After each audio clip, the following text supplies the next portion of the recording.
자, 반갑습니다. 고려가 멸망하는 걸 봤으면 조선을 봐야죠. 당연한 순서죠. 이제 조선이 건국하는 과정을 볼 텐데, 표지 너무 멋있지 않나요? 어, 저기 뭐야, 2학년들 것까지 포함해서 이번 학기 PPT 표지 최대 성과인 것 같아요. 이게. 그래서 이거 이 사진 당연히 제가 찍은 건 아닌데, 이 사진 구하고 이렇게 PPT 커버 만들고 나서 너무 너무 뿌듯해가지고. 자랑 좀 해봤습니다. 멋있지 않냐? 나 이거 캡처 떠가지고 막 친구들한테 보내고 난리도 아니었어요. 뭔 소리 하는 거야? 자, 어쨌든 조선의 건국 한번. 근데 이번 PPT의 이제 앞부분 조선이 건국되는 과정은 우리가 이제 고려 말의 여러 가지 정치적인 분위기들이랑 연결될 수밖에 없겠죠. 조금만 이제 간단하게 생각해 보면 반원자주화 정책부터 조금 생각을 해봐야겠죠. 우리가 원나라가 우리를 간섭하기 시작한 뒤로, 즉 몽골 제국이 우리를 간섭하기 시작한 뒤로 지배층이 된 건 원나라한테 사바사바하는 누구였어요? 권문세족이었죠. 그리고 이제 반원자주화 정책을 누가? 공민왕이 하면서 교육기관이었던 성균관을 되게 중요하게 운영을 하고, 그러면서 성리학을 연구하면서 새롭게 공민왕을 위해서 공민왕의 반원자주화 정책을 지지하면서 성장한 세력이 신진사대부였죠. 신진사대부와 권문세족이 이렇게 대립을 하는 그런 상황이었고, 그리고 이제 이런 상황에서 홍건적이니 왜군이 이런 외적들이 침입해 오면서 이들을 물리쳐냈던 신흥무인 세력, 대표적으로 최영, 이성계 이런 사람들이 성장을 했죠. 그래서 신흥무인 세력이 신진사대부들과 함께 팀을 먹고 이제 권문세족과 경쟁을 하는 그런 상황이었고요. 그리고 이제 국민당의 반원 자주 정책이 진행이 되면서 권문세족은 점점점 약해지게 되고, 그리고 결정적으로 이제 권문세족이 약해지면서 신진사대부도 그 안에서 급진파 또 온건파, 고려 왕조를 유지할 것이냐 말 것이냐 하는 걸 기준으로 나뉘기 시작하죠. 그래서 그런 부분들, 그리고 이제 명나라가 점차 원을 밀어내면서 또 고려에 쌍성총관부가 있었던 철령이 지역을 요구하는 그런 부분들. 그래서 우왕과 최영이 요동정벌을 이성계에게 지시하고, 이성계가 처음엔 반대하다가 결국엔 병사들을 끌고 출발하지만 병사들의 상태를 보고 이건 영 아니라고 생각해서 결국 압록강의 위화도에서 회군하는 그런 작업들까지도 아마 쭉 기억을 떠올리시면 될 것 같습니다. 천천히 한번 보기로 하고, 자, 조선의 건국을 한번 봅시다. 일단 우리가 그렇게 고려 말의 정치적인 어떤 그림을 봤을 때 조선의 건국 세력은 결국 누구겠어요? 권문세족? 아니겠죠. 이성계를 비롯한 어떤 세력? 일단은 신흥무인 세력이 되겠죠. 그리고 또 이들과 함께 조선의 건국 세력이 되는 사람들은 일단은 정도전을 비롯한 신진사대부일 거예요. 그죠? 신진사대부 중에서도 급진파, 온건파 이렇게 나뉘잖아요. 그러면 둘 중에 누구겠어요? 사실 나라를 무너뜨린다는 것 자체가 어마어마한 결정이죠. 온건파들은 내릴 수 없는 결정이란 말이죠. 당연히 급진파, 신진사대부다. 이렇게 조선의 건국 세력을 딱 확실하게 잡아두고 가시면 되겠죠. 그래서 이렇게 보시면 되겠고, 그리고 이성계랑 정도전은 꼭 이 이름들을 기억해 두셔야 돼요. 그래서 절대 잊지 마시라고 사진도 한번 넣어봤습니다. 그리고 요 말씀을 꼭 드리고 싶어요. 어, 지난 이제 고려말 부분에서도 말씀드린 부분이지만 조선을 건국하고 조선의 첫 번째 왕이 되는 건 이성계잖아요. 근데 사실상 조선을 만들고 디자인한 건 정도전이라고 생각을 하셔야 돼요. 그래서 정도전, 이 조선을 만든 사람 중에 한 축으로서 정도전을 꼭 잊지 마시기 바랍니다. 그리고 이제 과전법이 시행이 되는데, 과전법의 근본적인 목적은 사실은 기존의 고려의 토지제도의 여러 가지 잘못된 점들을 뜯어고치기 위해서 과전법을 시행을 한 거예요. 기존의 토지제도는 이제 너무 소수의 권문세족들이 너무 많은 땅을 차지하고 백성들을 괴롭히는 게 문제였는데, 이렇게 권문세족들이 불법적으로 차지하고 있는 땅을 모두 빼앗겠다. 그리고 제대로 토지를 다시 나눠주겠다 하는 게 이제 과전법의 목적이었죠.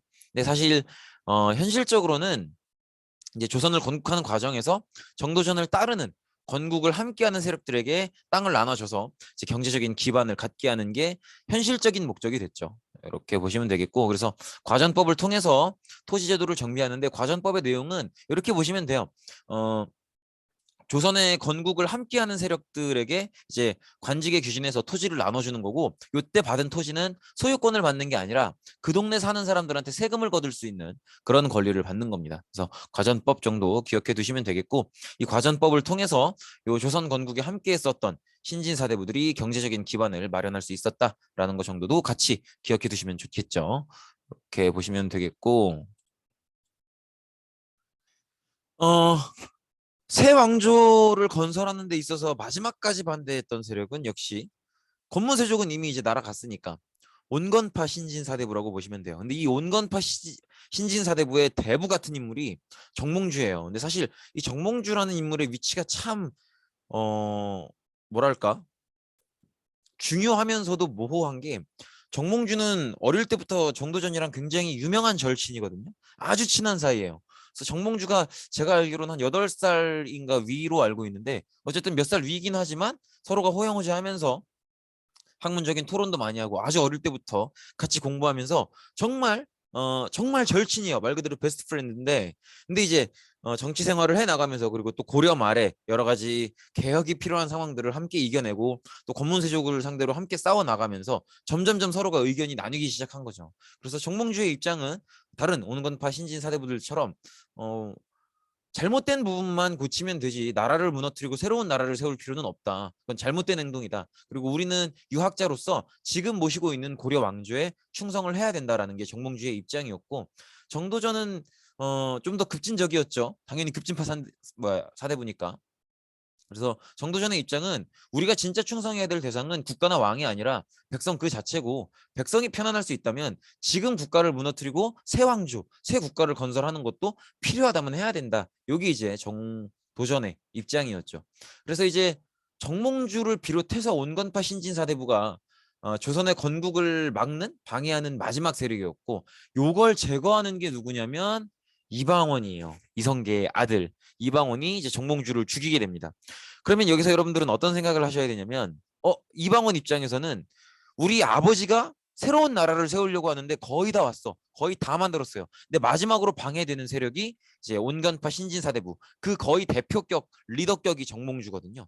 그래서 이방원이 정몽주를 죽인단 말이에요. 그러면 이방원 생각에는 자기가 조선을 건국하는데, 그 작업을 완성하는데 결정적인 공을 세웠다고 생각을 하게 되는 거죠. 그래서 이 지점을 꼭 생각을 해 두셔야 돼요.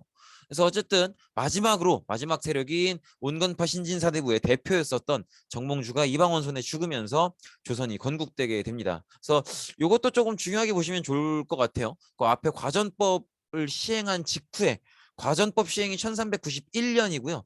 조선 건국이 1392년입니다. 연도를 외워달라는 건 아니지만 과전법 시행이 조선 건국보다는 아주 살짝 앞선다는 거 정도도 기억해 두시면 좋을 것 같습니다. 이 정도 보시면 되겠고, 그래서 국호 나라 이름은 조선으로 하고요. 그리고 수도는 한양에 두는 걸로 결정을 했고, 지금의 서울이죠. 그리고 통치 이념은 당연하게도 신진사대부가 만든 나라니까 성리학이 통치 이념이 되겠죠. 이렇게 보시면 되겠고, 그래서 백성을 근본으로 하는 유교적 이상 정치를 실현하겠다라는 걸 이제 국가의 목적으로 삼게 되는 거죠. 이렇게 보시면 되겠고, 여기가 이제 예전 고려 수도였었던 개경에 있는 선주교라는 곳이에요. 그래서 여기서 이제 이방원이 정몽주를 죽였다고 합니다. 근데 이것도 진짜 여기서 죽인 거냐 이렇게 말들이 많기는 해요. 학설들이 분분하긴 한데, 또 최근에 들어서 이방원이 정몽주를 이 개경의 선주교에서 죽였다라고 하는 학설에 비판들이 자꾸 나오고 있는 상황이긴 한데, 어쨌든 일단 기본적으로는 여기서 죽인 걸로 알려져 있어요. 근데 그때 이제 서로가 시조를 주고받았다고 해요. 근데 이 시조가 굉장히 유명해서 요 정도는 한 번쯤 귀에 익혀두는 것도 괜찮아요. 그래서 여기가 이제 개경에 있는 선주교, 이방원이 정몽주를 죽였다고 알려져 있는 곳이고요. 여기 이제 이방원이 죽이기 전에 정몽주한테 건넸던 시주예요. 이런들 어떠하리 저런들 어떠하리 만수산 드렁치기 얼거진들 어떠하리 우리도 이같이 얽혀 100년까지 누리라. 이거 무슨 얘기냐면, 이제 해석을 하면 이런 거죠. 아니 그게 고려면 어떻고 조선이면 어떠냐. 고려를 주장했었던 너나 새로운 조선을 세울 걸 주장하는 우리나 다 같이 얼그러져서 어차피 흘러가는 세상이니까 한번 좋은 나라 만들어서 다 같이 한번 지내보자.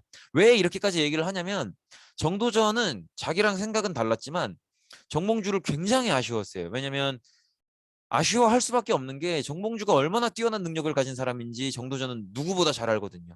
정치적인 능력, 일을 잘하는 능력, 또 행정적인 능력, 너무나 뛰어난 인물이라는 걸 잘 알고 있고, 그렇기 때문에 새로운 조선을 건국할 때 그 핵심에 정몽주를 데리고 가고 싶어 했어요. 그러니까 함께 작업을 하고 싶어 했던 거죠. 근데 정몽주는 아무리 정도전이 이렇게 설득하고 저렇게 설득하고 막 협박을 하고 해도 뜻을 굽히지 않았던 거예요. 나는 고려 왕조가 무너지는 꼴은 볼 수 없다. 나는 끝까지 고려의 신하고, 고려가 망하더라도 나는 고려의 신하다. 나는 절대로 다른 왕조가 세워지고 다른 국가가 세워지고 그 전에 고려가 멸망하고 이런 꼴은 나는 못 본다라고 끝까지 이제 자기 생각을 지켰던 거죠.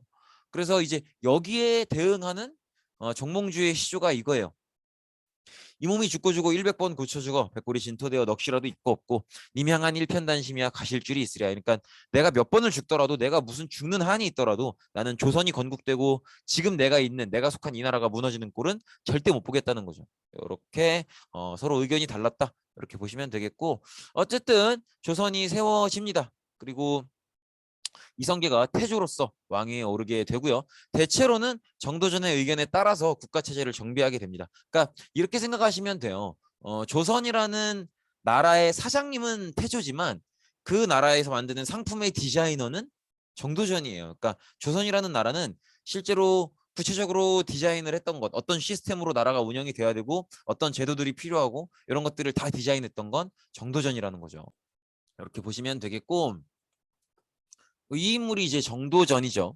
그래서 정도전의 의견에 따라서 대부분의 국가 체제가 정비가 됐고요. 정도전은 이렇게 생각을 했어요.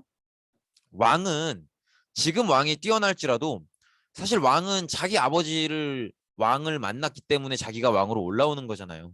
그러니까 이제 승계를 받는 거니까. 그러니까 얼마든지 다음 왕이 멍청할 수도 있고 무능할 수도 있다라는 거죠. 그런데 재상이라고 하는 건 가장 높은 관직에 있는 사람이란 말이에요. 그러면 이 사람은 기본적으로 과거에 합격해서 관료가 된 걸 테니까 그것만으로도 이미 능력을 인정받은 거고, 또 이제 과거에 합격해서 처음 관직 생활을 시작해서 막내부터 시작하겠죠. 가장 낮은 자리부터. 그래서 재상에 오르기까지 중간에 잘려나간 사람들도 많고 안 잘리더라도 승진도 못하는 사람도 많고 이런 사람들이 많은데, 그 오랜 세월 동안 이제 관직 생활을 쭉 하면서 승진해서 재상까지 올랐다는 건 이제 상당한 능력을 인정받은 거라고 보는 거죠. 그렇기 때문에 정도전의 생각은 이런 거예요. 정치의 중심은 왕보다는 재상이어야 된다. 그래서 이제 대부분의 결정은 재상이 내리고, 재상이 내린 결정에 대해서 왕은 허락하고 책임져주는 그런 존재여야 된다라고 생각을 했던 게 정도전의 생각이었어요. 그리고 태조는 정도전의 뜻을 거의 따라가는 사람이었기 때문에 뭐 여기에 대해서 뭐 이렇다 할 불만을 보이지는 않았죠. 그리고 실제로 태조가 이성계가 왕을 하고 있는 동안은 거의 이런 흐름으로 가요. 그러니까 왕은 이성계지만 정도전이 재상의 자리에 있으면서 대부분의 정치적인 결정들을 내리고, 그리고 자기가 결정을 내려놓고 이제 이성계한테 허락만 구하는 거죠. 해도 되냐 안 되겠냐. 그럼 이성계는 믿고 하라고 하는 거고. 근데 이런 정도전에 정치의 중심은 왕이 아니라 가장 높은 관직에 있는 사람, 즉 재상이어야 된다라고 하는 이런 정도전의 주장에 가장 반대하는 사람이 이방원이었어요. 일단 본인이 왕자고요. 그리고 이방원은 본인이 조선을 건국하는 과정에 있어서 가장 마지막까지 반대했었던 온건파 신진사대부의 이제 리더격인 정몽주를 본인이 죽였으니까 본인이 조선을 건국하는데 핵심적인 공이 있다고 스스로 생각한단 말이에요. 그러니까 자기는 왕이 돼야 맞아요. 그리고 자기가 왕이 될 거면 정치의 중심은 자기, 즉 왕이어야죠. 그래서 이렇게 재상이 정치의 중심이어야 한다고 얘기하는 정도전의 의견에 반대할 수밖에 없었던 게 또 이방원의 입장이었죠. 이렇게 보시면 되겠고, 그래서 이제 결국에는 왕자의 난이 벌어지게 됩니다. 왜냐면 이성계도 언젠간 죽을 거 아니에요. 그래서 다음 왕의 자리를 잇게 하기 위해서 세자를 결정을 하는데, 이방원은 당연히 자기가 세자가 될 거라고 생각을 했어요. 그런데 정도전이 전혀 다른 아주 나이 어린 이성계의 두 번째 부인의 아들, 아직은 너무 어린 아이한테 그것 조금 똑똑한 모습을 공부할 때 몇 번 보였다고. 그러니까 시험 100점 몇 번 맞았다고 얘를 세자로 추천을 하는 거예요. 이방원은 지금 건국에 엄청난 공이 있는데. 그러니까 이방원 생각에는 어이가 없죠. 그리고 이방원도 조선이 건국되기 전에 자기 능력으로 어, 고려의 과거 시험에 실력으로 합격했던 사람이에요. 그러니까 단순히 정몽주를 죽였다 이거 하나가 아니에요. 이방원은 이방원 나름대로 굉장한 실력이 있는 사람인데 이방원은 자기가 실력도 있고 그 실력이 있다는 걸 몇 번이나 입증하기도 했고 또 조선을 건국하는 과정에서 이제 마지막까지 반대했었던 정몽주를 죽인 것도 본인인데 그럼 그런 업적을 따지면 다음 세자 자리는 당연히 자기가 돼야 되는데 웬? 굉장히 어린 아이가 아직 열 몇 살도 안 된 아이가 선생님이랑 공부할 때 시험 100점 몇 번 맞았다고 다음 왕의 자리를 잇는 세자 자리를 추천을 받았단 말이에요. 그러니까 이게 이제 이방원 입장에선 너무 어이가 없는 거죠. 그래서 이렇게 이방원이 여기에 반발해서 반란을 일으키게 됩니다. 이게 이제 왕자의 난이에요. 그래서 그 어린 세자를 죽이고 그 다음에 이 세자를 추천했던 게 정도전이거든요. 정도전도 죽이게 됩니다. 그러니까 정도전이 이 나이 어린 세자를 추천했던 건 뭐겠어요? 이방원 같은 생각을 가진 사람이 왕이 되면 안 된다는 거죠. 왜냐하면 자기랑 생각이 다르잖아. 정도전은 재상 중심 정치가 맞다고 보고 있는데 이방원은 왕 중심 정치가 맞다고 보고 있어요. 그러면 이방원이 왕이 되면 정도전은 자기 생각대로 안 흘러가게 되는 거니까. 그러니까 이방원이 세자 자리를 받는 꼴은 볼 수가 없죠. 그러니까 아주 나이 어린 세자를 추천하는 거예요. 그리고 아주 나이 어린 세자가 성공적으로 왕위에 즉위를 하면 그러면 자기의 권력이 커지겠죠. 자기가 추천한 사람이고 자기는 존경받는 재상이고 이러니까 자기가 하자는 대로 할 거 아니에요. 그러니까 이런 부분들 때문에 이제 나이 어린 세자를 정도전은 추천했었고 이방원은 여기에 격분해서 이제 너무 화가 나서 나이 어린 세자도 죽이고 정도전도 죽이는 그런 모습을 보이는 거죠. 그래서 이렇게 보시면 되겠고 왕자의 난은 아까 말씀드린 것처럼 이성계 다음 세자, 그러니까 이성계 다음에 왕위를 이을 세자를 누구로 해야 될 것인가를 놓고 이제 갈등이 있었던 거예요. 그래서 이방원이 세자 자리를 받는 걸 못 보겠는 정도전이 이제 아주 나이 어린 세자를 추천했고 또 이성계는 원래 정도전 말 잘 들으니까 또 정도전이 추천한 그 어린 왕자를 세자로 정하는 거죠. 근데 이제 이걸 이방원이 분노를 견디지 못하고 이렇게 반란을 일으키게 된 거죠. 이렇게 보시면 되겠고 그래서 정도전과 이방원은 어쩔 수 없는 대립할 수밖에 없는 인물이기는 하죠. 둘 다 건국에 공이 있고 근데 한 사람은 자기 아버지가 지금 왕이고 한 사람은 왕은 아니란 말이에요. 그러니까 한 사람은 왕이 정치의 중심이어서는 안 된다고 주장하고 한 사람은 왕이 정치의 중심이어야 한다고 주장하죠. 사실 당연한 얘기죠. 이방원은 왕의 아들이니까 자기가 왕이 되어야 되는 입장이고 정도전은 자기가 거의 건국의 디자이너이지만 자기가 왕이 직접 될 수는 없는 입장이고 그러니까 이제 서로 정치의 중심이 누구여야 되는가를 놓고 생각이 다를 수밖에 없겠죠. 이렇게 보시면 되겠고 그래서 정도전의 주장은 이거예요. 정치의 중심은 재상이어야 되고 이방원은 절대 세자가 돼서는 안 된다라는 게 정도전의 입장이었고 태종 이방원은 당연히 정치는 그 중심이 왕이어야 되고 그리고 그 왕이 되어야 될 세자는 내가 해야 된다. 이게 이제 태종 이방원의 주장이었고 그래서 태종 이방원이 나이 어린 세자를 죽이고 정도전까지도 죽이고 본인이 이제 바로 즉위하지는 않아요. 너무 바로 즉위하면 자기가 왕이 되고 싶어서 막 자기 동생도 죽이고 아버지가 가장 이제 믿었던 신하도 죽이고 이런 사람이라고 비춰질까봐 이제 바로 자기가 즉위하지는 않고 자기 형을 먼저 즉위시킨 다음에 자기가 즉위를 합니다. 그래서 이제 조선의 세 번째 왕이 되는 거죠. 그렇게 보시면 되겠고 그래서 태종 이방원의 정책을 보면 근데 이 사람은 또 특이하게도 그렇게 정도전이랑 정치의 중심이 누구여야 되냐 또 세자는 누가 해야 되냐 이걸 가지고 그렇게 싸웠으면서도 정도전이 죽고 나서는 정도전이 살아생전에 주장했었던 정책들을 거의 가져와요. 그래서 사병을 폐지하고 또 호패법을 시행하고 이렇게 하는데 사병은 뭐냐면 개인이 사적으로 데리고 있는 병사들이 사병이죠. 근데 이제 건국 과정에서 건국 초에 태조 이성계의 아들들 그러니까 왕자들이 개인 사병을 갖고 있는 경우들이 많았어요. 그래서 이걸 폐지시키고 군사권을 중앙에서 왕이 장악하겠다 이렇게 얘기를 한 거고 그러니까 왕권 강화를 하려는 거죠. 그다음에 호패법은 이제 전 국민들에게 호패를 나눠주는 거예요. 이건데 지금의 주민등록증이랑 똑같다고 생각하시면 돼요. 그래서 이렇게 사는 동네 이름, 그다음에 태어난 연도 이런 것들이 적혀 있죠. 그래서 전국적으로 인구를 파악해서 세금 낼 수 있는 사람들을 파악해서 국가 재정을 안정화하겠다라는 게 이제 호패법의 시행이고요.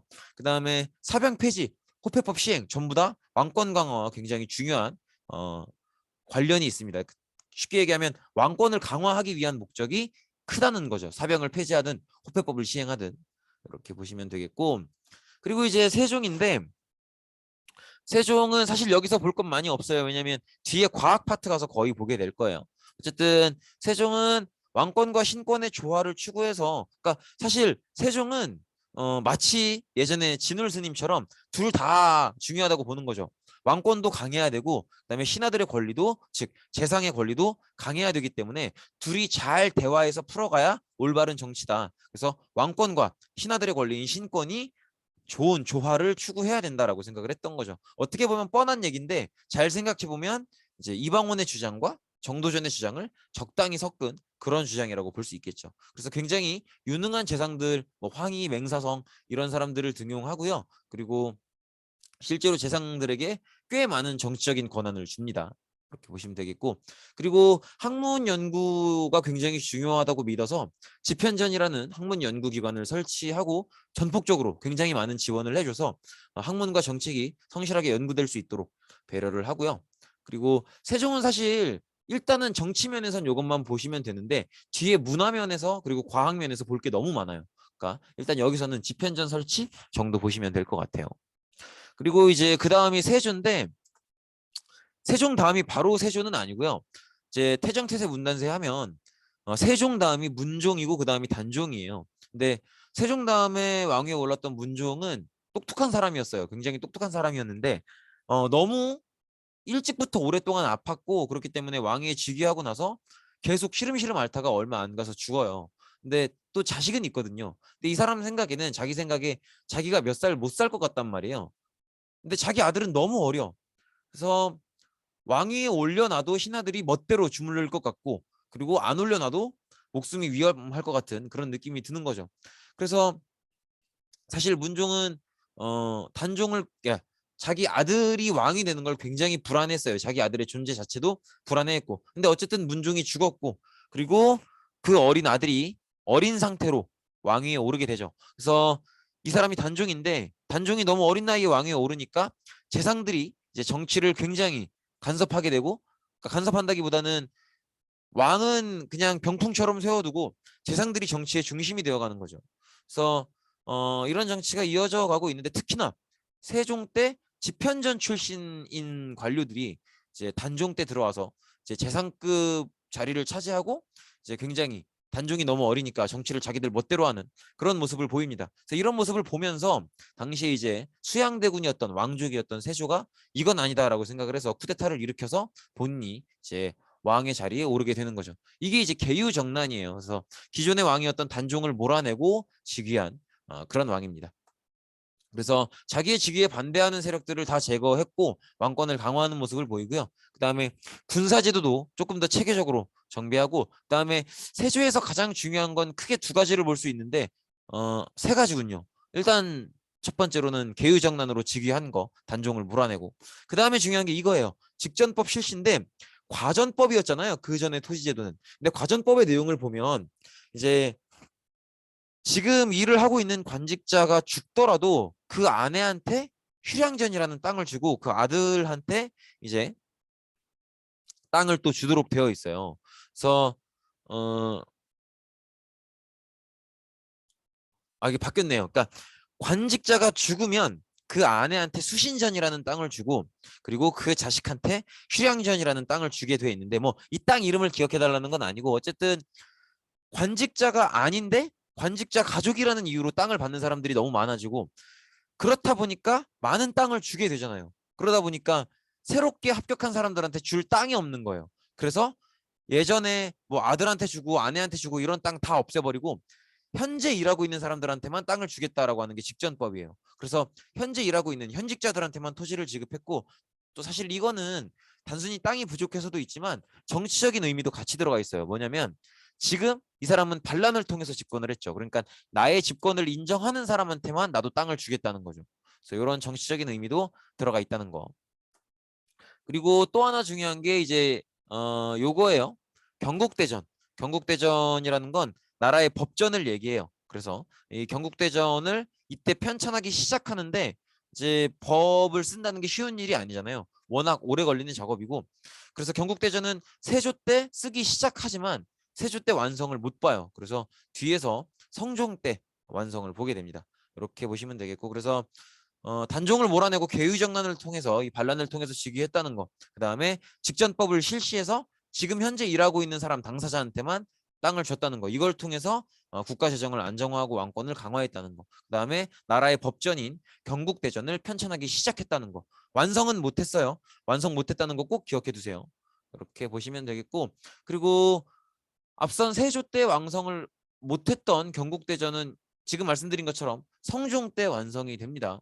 그래서 이 경국대전을 통해서 모든 통치제도를 다 마무리를 하게 되고요. 그리고 경국대전도 완성이 됩니다. 그래서 이게 이제 경국대전이에요.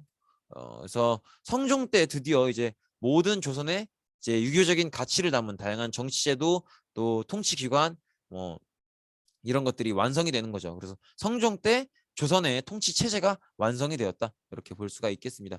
그리고 이제 여러 나라랑 이제 대외 교류하는 걸 좀 볼 텐데 굉장히 간단해요. 그냥 조선의 외교 관계는 명나라이냐 명나라가 아니냐 이것만 보시면 돼요. 그래서 명나라한테는 4대 정책이라는 걸 하게 되고요. 근데 이 4대 정책은 뭐냐면 명나라가 조선보다 한 급 위인 형님인 나라라는 걸 인정하는 거예요. 그래서 조공도 갖다 바치고 이런 식이 되는 거죠. 근데 뭐 설명은 그렇게 해요. 일단 명이랑 잘 지내야, 명나라랑 잘 지내야 선진문물을 받아들일 수 있고 또 경제적인 이익을 추구할 수 있다는 거죠. 그래서 조선 입장에서 굉장히 실리적인 목적을 가지고 한 외교다, 이제 이런 얘기를 하죠. 그래서 무슨 얘기를 하고 싶은 거냐면 명나라한테 이제 간접적으로 간섭을 받는다던가 혹은 명나라한테 뭐 굴복했다던가 무릎을 꿇었다던가 그런 이미지는 아니라는 거예요. 이제 그런 얘기를 하고 싶은 거죠. 그래서 어쨌든 명나라를 형님 대접해주면서 조공도 바치고 하지만 또 조공을 바치면 회사라 그래서 또 반대로 와요. 그러니까 마치 우리가 연예인들한테 조공 바치면 연예인들이 가끔 이렇게 역조공 해오잖아요. 그런 것처럼. 그래서 명나라도 조선이 형님 대접을 해주면서 조공도 바치고 하긴 하지만 명나라도 그만큼의 값어치에 해당하는 회사품을 또 주고요. 그리고 어쨌든 명나라랑 긍정적인 관계를 이어가면서 계속 친하게 지내면서 여러 가지 교류를 통해서 또 선진문물도 받고 이렇게 하기 위해서, 이런 경제적인 이익을 얻기 위해서 명나라에 대해서는 4대 관계를 가졌었고, 그다음에 일본이든 여진이든 다른 나라에 대해서는 교린 관계라고 하는데, 이 교린 관계는 간단해요. 그냥 개들이 침략해 오면 거기에 대해서는 강경하게 대응하고, 평화 시에는 시장을 열어서 교역도 하고 가끔 이제 뭐 땅도 조금 주기도 하고, 이제 그러니까 여기서 땅을 준다는 건 이렇게 일본이나 여진 이런 다른 민족 애들이 국내로 들어오면 그 사람이 살 수 있게끔 최소한의 땅을 주기도 해요. 이런 식으로 나름대로 조절하는 관계를 했었다. 그리고 그 밖에 류큐나 자와, 시암 이런 나라들이랑 교류를 했다고 하는데, 류큐는 지금의 오키나와고요. 자와는 지금의 인도네시아의 자바섬이고, 시암은 태국을 얘기해요. 지도로 한번 이따 같이 보죠. 그리고 세종 시기 때는 압록강의 최윤덕, 두만강의 김종서를 보내서 사군 육진을 개척하게 됩니다. 이게 이제 오늘날의 국경선이에요. 사군 육진은 기억하는 게 굉장히 중요합니다. 왜냐하면 오늘날의 국경선이기 때문에 꼭 기억을 하셔야 돼요. 그리고 대마도에 이종무를 파견해서, 예전에 한번 박위를 파견한 적이 있었죠. 고려 말에. 이번에 한 번 더 세종 때 이제 이종무를 한 번 더 대마도에 파견해서 왜구를 토벌하게 됩니다. 그리고 이제 이 이후에 일본이 요청을 해서 무역 항구 3개를 열어서 일본과 무역을 허가했다. 이 정도는 그냥 한번 읽어보시면 되겠고, 여기서 중요한 건 명나라와는 4대 관계, 그리고 다른 나라들과는 교린 관계였다는 거 꼭 기억을 해두시고, 그다음에 세종 시기에 압록강의 최윤덕, 두만강의 김종서를 파견해서 여진을 정벌하고 사군 육진을 개척했는데 이게 오늘날의 국경선이다, 이렇게 보시고, 그다음에 대마도에 이종무 파견했던 거 꼭 기억해 주시기 바랍니다. 그래서 지금 지도의 왼쪽 지도 보시면 왼쪽에 저게 이제 사군이고요. 그다음에 요게 요게 이제 사군이 되고요. 최윤덕 장군이 정복한. 그리고 요게 이제 육군이 돼서 오늘날의 영토가 이렇게 완성이 되는 거죠. 그리고 여기가 이제 시암이고, 여기가 시암 현재 태국이고, 여기가 이제 자와 인도네시아 인근이고, 여기가 이제 류큐인데 지금은 일본 오키나와인데 원래 여기는 일본 소속이 아니라 독립된 국가였어요. 작지만. 그래서 이렇게 3개의 나라들과도 교역을 했었다 정도 보시면 되겠습니다. 근데 고생 많으셨습니다. 오늘은 여기까지입니다.